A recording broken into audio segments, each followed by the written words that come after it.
State signs Porgera Agreement. PomGen understaffed. And Prince Philip passes on at age of 99. This is National EMTV News with Dennis Orere. Welcome, this is Saturday's news. The Porgera gold mine is on track to resume operations later this year after the state and Barrick New Guinea Limited agreed for its future ownership and operation. The ownership of Porgera will be held in joint venture company owned 51% by the state and 49% by BNL. The agreement for the reopening of the mine was signed between the state and Barrick yesterday. The signing ceremony was facilitated by Governor-General Sebo Dadaye at the Government House yesterday. Government ministers, stakeholders and representatives from Barrick New Guinea Limited were in attendance to witness. The signing of this agreement now signifies the reopening of Porgera and Barrick New Guinea Limited to continue as the developer of Porgera mine. The agreement outlines the parties' collective sides on future ownership, operational arrangement and benefit splits. I am absolutely happy that we have a global number one in as far as gold mining is concerned, who's able to respond to emerging nations' view in as far as getting more from our resources to plow back into economy and to ensure that our economy and our local people are given due respect. Porgera mine was in a care and maintenance period after the special mining lease, which was held by Barrick, expired last year. After months of negotiations between the state and Barrick New Guinea Limited, it was agreed that the ownership of Porgera will be held in a joint venture company with 51% to be owned by the state and 49% by Barrick. The new Porgera joint venture will be strengthened by state directors being active participants and provide much value, and no legacy issues will be addressed under this new Porgera joint venture. We secured 1% additional to the 2% allowed by law for royalty, so that we give respect to our landowners and those who are affected in the project area precinct and periphery and beyond. We also secured 51% stake in the new Porgera going forward.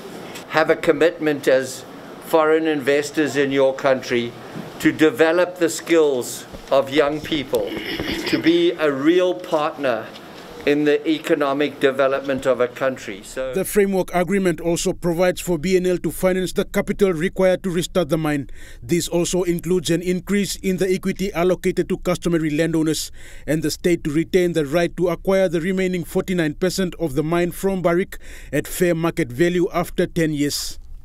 We have an option of a 10-year review with Barrick, and in 10 years' time at fair market price, those discussions will take place if state parties want to acquire up to a greater interest, if not at 100% interest.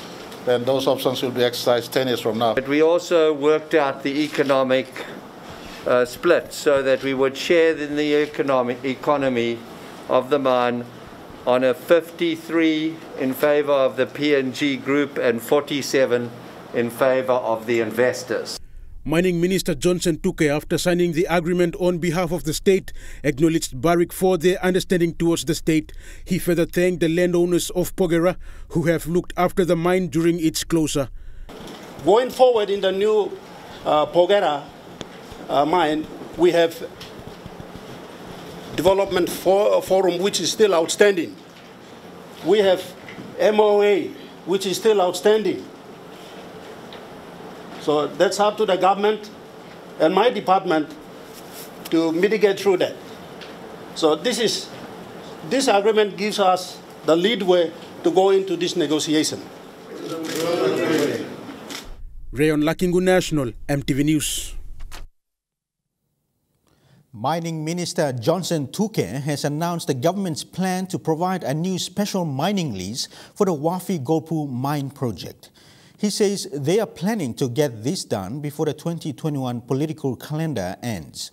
The mining minister further adding that the government is proactive in their approach to deliver for the people.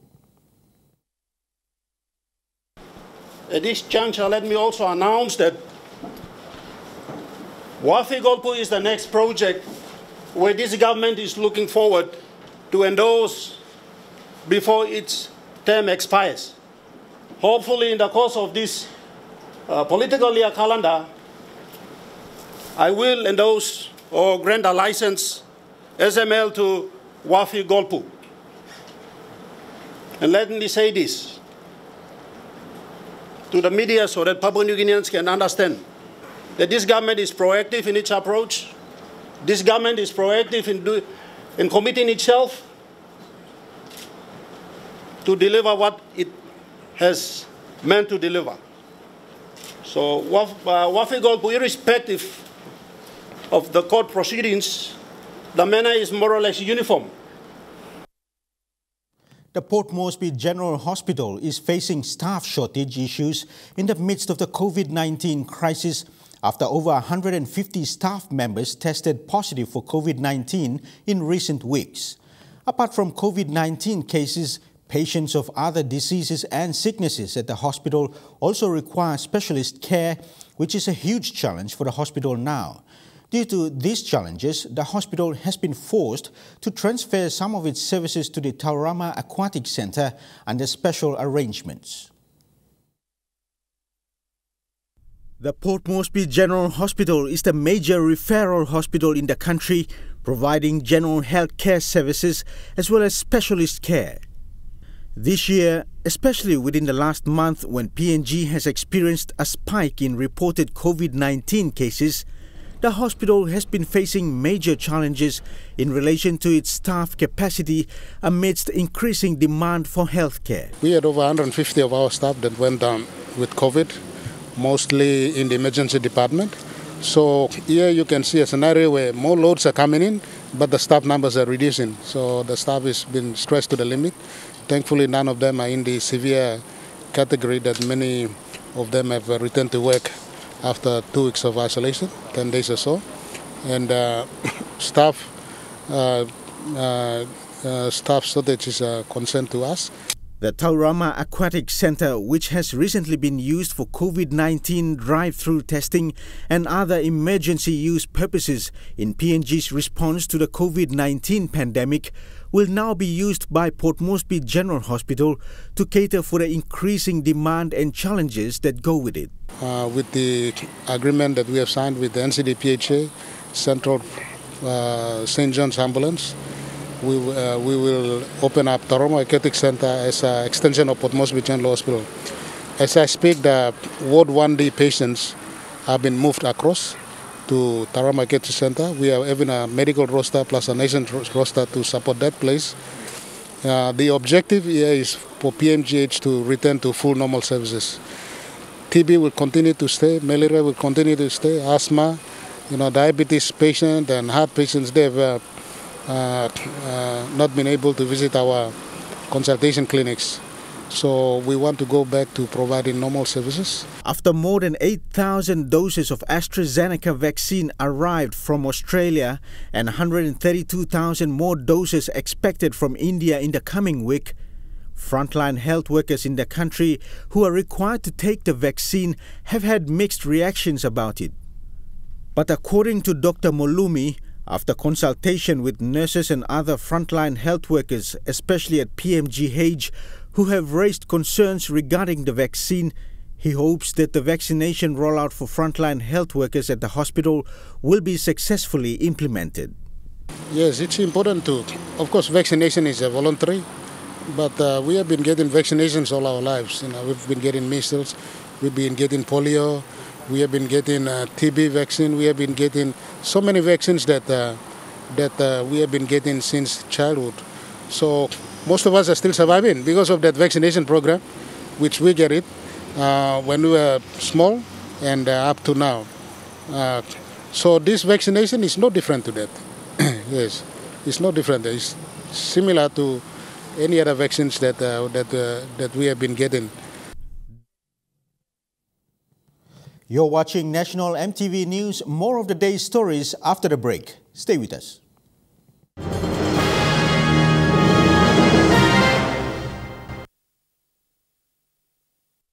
Welcome back to the news. Governor for Central Province Robert Agarobe has described the killing of a young lad in Macao's Inawabui village as unnecessary and unlawful. This saw angry villagers blocking off the Hiritano highway, making PMVs and other motorists from Gulf and other parts of Kairuku having difficulties accessing the road. The Macaos in their petition demanded that policemen involved in the brutal killing of late Emmanuel Ivagai, 36, be arrested and charged for willful murder and should be permanently terminated from police force. Furthermore, the villagers also demand all the police operations along the Hiritano highway should use government registration vehicles to be easily identified with no tinted glasses. Present also was NCD Central Command ACP Anthony Wagambi Jr. A formal handover of oxygen concentrators and refrigerator containers from WR Carpenters to Port Moresby General Hospital took place yesterday. This is to assist PMGH with the high demand of oxygen concentrators by the increasing number of COVID-19 patients. Many of the patients that come into our emergency department are coming gasping for air. So these 30 oxygen concentrators have really helped us, which are currently in use. In fact, we started using immediately as they were delivered because of the demand. So I want to thank WR Carpenters Group for that donation. The other one that we did is about the mortuary. You know, the mortuary has been a concern for us over all these years. Currently, we have 230 bodies for a capacity of 110. So they've donated 2 refrigerated containers, which will contain at least 20 bodies each. So many business houses came in different, many of them brought food, PPEs, in many ways to come and support. The Nawai District Development Authority CEO James Niapukali has announced that funding of 5 million kina has been approved for roadworks to the Poam-Bukawa Road. His announcement is a response to concerns raised by locals on the bad road conditions and how it has been affecting them. Mr. Niapukali said the 5 million kina is currently before the Provincial Procurement Commission for procurement arrangement. The CEO of the Nawai District Development Authority, James Niapukali, said 5 million kina has been approved for the upgrading of the Pom to Bukawa Highway. 2 million kina will be used to upgrade the road, while the other 2 million kina will be used to upgrade the Buso Bridge. Mr. Niapukali said the 5 million kina is currently before the Provincial Procurement Commission, who are finalizing the procurement arrangements. Towards the end of the year, I'm through long DDA endorsement, mipla security mampla PIP submission, through long national planning, and funds has been released 5 million kina. I'm through long road scope long Pom Junction go long Wagang inside lo Bukawa, 2.5 million kina. And the other 2.5 million kina and long Buso Bridge, Buso number 2 long, Wagang inside lo Labuta LLC. The CEO said maintenance to the roads in the district are the priority projects for the district. However, issues with DSIP funds have been delaying major maintenance to the roads in the district. Since last year, we play at record long DSIP funds come inside lo district. Sakamo some 1 million kina. Stop you go, the next release 2 million kina, 1 million, 2 million. So with that amount, DDA like try long Burukim na spread him into our road, triple main road and also the feeder roads inside the districts and also other projects. Nawai district has 3 main roads, the Kumka-Buana Road, the Pom Bambok Road and the Pom Bukawa Road. With the inconsistencies in the releasing of the DSIP funds, the Nawai DDA has been struggling to do major maintenance to these roads. Money is sufficient to much long adequately funding, especially our roads. You mean so one time 1 million income, 50,000 or 100,000, put him the one road. So This la money naplong working pool gradings or pool maintenance. The CEO's announcement for the 5 million kina funding to the Pom-Bukawa Highway comes after concerns were raised by market vendors and PMV owners on how the bad road conditions has been affecting their business. Charlene Airy, National EMTV News, Leh. Frequent commuters and PMV operators were stranded following the collapse of Urea Bridge along the Leh-Medang Highway. Due to the continuous rain recently, it was difficult for vehicles to cross. PMV passengers were forced to carry their luggage and cross the river. The travelling public expressed concern over the delay by the national government through the Department of Works in fixing the bridge. It has become a problem for the travelling public, including the business community. The bridge had collapsed in 2019 as well. The first-time lodge owner in Wewak, Wesley Kulak, says the East Sepik province has a lot to offer in terms of tourism, and along with it that comes the need for lodges. Wesley, who started off by managing a hire car business, saw the demand for paid accommodation whilst hiring out vehicles to visiting clients in Wewak. He then started operating the Seaside Lodge. He said with many tourism sites in the province, it is an industry that can grow. It has only been a little over 4 months since Wesley Kulak started operating the Seaside Lodge at the Marist Point in Wewak. As the name suggests, it's located by the sea, with a view of the Mani Beach near one of Wewak's once prime hotels, Windjammer. For Wesley, it's the first time he has ventured into this business. We start coming now, me looking new plus something, but as we go through, it's like work get them lining me long, how long, running like and work. While managing his brother's hire car business in Wewak, Wesley saw the demand for paid accommodation. This area, which was built by the Marist brothers, was leased out, and Wesley seized the opportunity. With not too many lodges in Wewak, this lodge was one of a few others that were booked to capacity during the late Grand Chief's funeral in Wewak last month. Since we run in car stuff, we look online come use car. Then also accommodation, we like sleep. So like accommodation too. Accommodation need long here and big lot through. So this lead go na this opportunity come up. I select me na mix it slab so me give plenty renovation. You know been same now I'm stop yeah. Plenty renovation go after the renovation now look long now I'm stop same. With lookouts along the Sepik Highway, the beaches along the west coast, and of course the famous Sepik River amongst many other locations, Wesley says the East Sepik province has a lot to offer in terms of tourism. He further added that it is up to the locals to help make it more conducive for the tourism industry to grow. You may change some like legal way to make him work. Like some like passing where you miss make him na online is looking mosem also call you me kind of you may change legally, you may lose him, you may come into the slack and work, but you may look him. Plenty of man willing to come, give business stuff.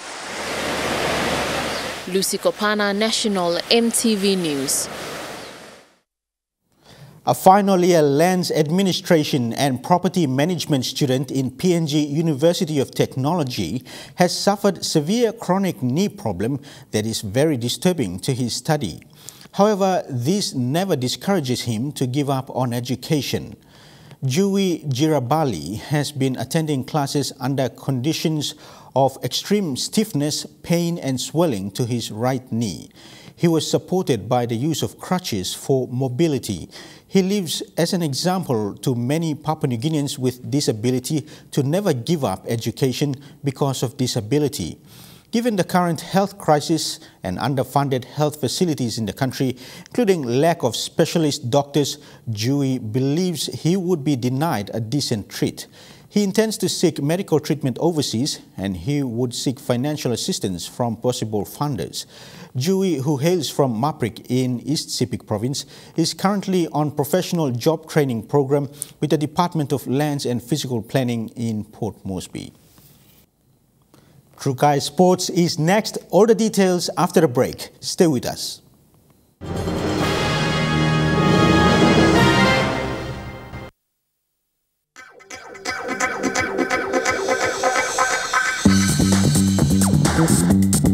Tukai Sports.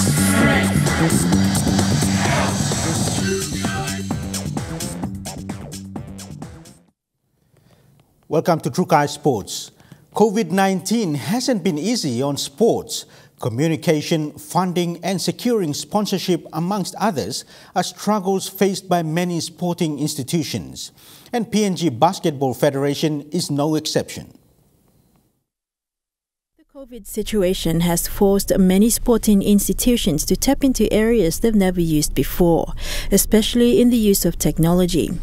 With restrictions on mass gatherings under the new isolation strategy, Basketball Federation President Carol Elai says technology has become a very necessary means. Communication has definitely been a big challenge for us. We've all been forced to embrace technology and communicating via technology. President adds this will be the new normal going forward. I'm very proud to say that our board actually held its first virtual board meeting using Zoom just a few days ago. And as you know, we also did hold our annual general meeting last year. It was a mix of in-person participation and some did participate virtually as well. So moving forward, I anticipate that we are all going to have to integrate technology a lot more into our operations and into the business of basketball. And that includes the 2021 Annual General Meeting, a virtual AGM. So this will be a new experience for all of us to have most people participating by Zoom. And as you know, it can be a very different meeting because the dynamics of having a whole group of people sitting in one room, it'll be completely different when you're just staring at faces on a screen and waiting to be given an opportunity to speak. But governance is important and change is necessary, and we do what we must. Another challenge the Federation is facing, like many others, is securing sponsorship. While BFPNG has the backing of the Australian government through the Team Up program and the International Basketball Foundation, Kara says the Federation is still working to improve its financial standing. We are hopeful that we will be able to have an auditor on board soon, which will then help to get us to audit our 2020 accounts. And as you know, having audited books assists with building confidence and bringing in sponsors. So there is work happening behind the scenes. Kilawani, Tukai Sports. The PNG Hunters program is a development pathway to Kumul's at national representation level. For the Hunters competing in the Queensland Rugby League's Intrust Super Cup, a second-tier rugby league in Australia, brings the dream of playing first-grade rugby league in Australia closer than ever.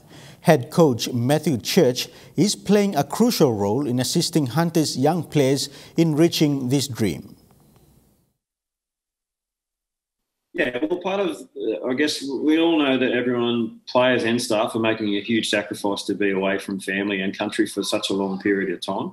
Yeah. It was part of why I wanted to write that proposal and reward that effort and try and treat this whole experience as close to an NRL coaching organisation as we could for the players and the staff. So Jeremy Hickman is going to upskill our 3 strength and conditioning staff who unfortunately can't get the next qualification in PNG because you have to have, I guess, 100 working hours underneath someone with a level 2 qualification or higher, which is almost impossible for them to do in PNG. So the ability to upskill those 3 gentlemen and return them at potentially level 2 strength and conditioning level is something that's just going to build capacity through the game in PNG. And I obviously said, want to make sure that it's close to an NRL organisation as possible. And, I went young with picking this squad because I know the end product of what the NRL want. They're going to want young talent, knowing that they've still got some development ahead of them. Yep. Justin Olam is the perfect example of that. Picked 21 and, 2.5 years later, it took him to concrete himself into the NRL. Yeah. So with this experience, this ability can probably fast track that next person who goes along and hopefully reduce that 2.5 years that it took Justin to, hopefully to 18 months or, it might even accelerate it even further. But the ability to do that. And as I said, I went young with the squad in the hope that we could get 2, 3, 4, 5 guys picked up. The weather report for the next 24 hours after these messages. Stay with us. True Kai Sports.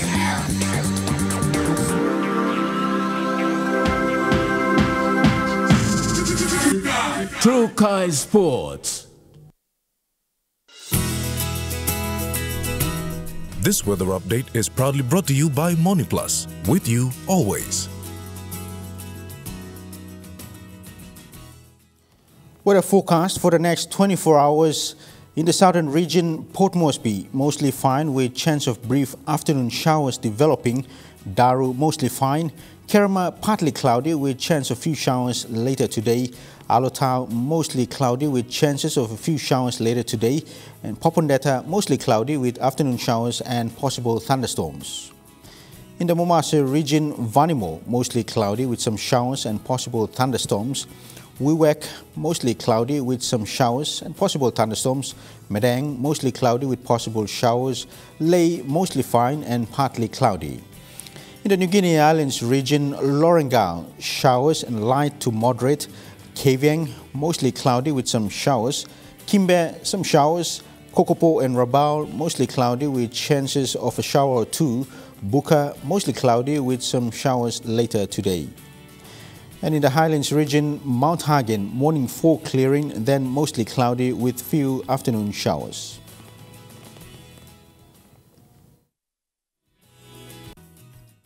The weather update was proudly brought to you by MoneyPlus, with you always.